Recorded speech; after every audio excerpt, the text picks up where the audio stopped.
Bonjour à tous, nous poursuivons avec la 7e Mishnah, Mishnah Zayin du 4e Perek. La Mishnah nous parle de la Birkat Kohanim. Un Kohen, sheyesh biyadav mumim, qui a dans ses mains mumim, des défauts. Lo issa et kapav, il ne pourra pas lever ses mains, c'est-à-dire bénir le peuple. De même s'il a des défauts sur son visage ou sur ses pieds. Pourquoi? Étant donné que les Kohanim se déchaussent au moment de la Birkat Kohanim. Si le Kohen a un défaut sur son pied, les gens vont le regarder. Ils vont ensuite regarder même ses mains. En regardant les pieds, ils risquent de regarder les mains. Ou s'il a un défaut dans les mains, ils vont regarder ses mains. Et celui qui regarde les mains des Kohanim au moment de la Birkat Kohanim perdra de sa vue, comme la Gemara le dit dans Maseret Chagiga, étant donné que la Shechina, la présence divine, réside sur ses mains. À l'époque du Beth Amikdash, la Shechina résidait sur les mains des Kohanim.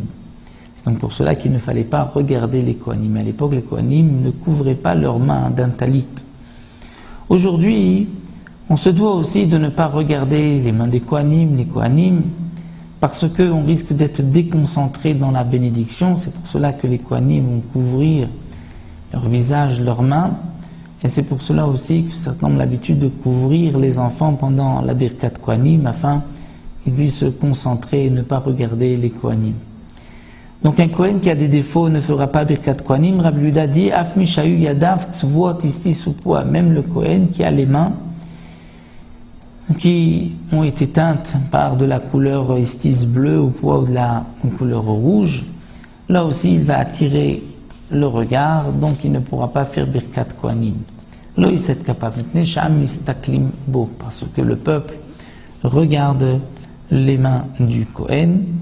Et le Barthénois précise que si c'est un homme, on a l'habitude de le voir avec des défauts ou des mains de couleur dans sa ville, là il n'y a pas de crainte et donc il pourra faire Birkat Kohanim, puisqu'on a l'habitude de le voir ainsi, on ne le regardera pas et on ne sera pas déconcentré pendant la Birkat Kohanim.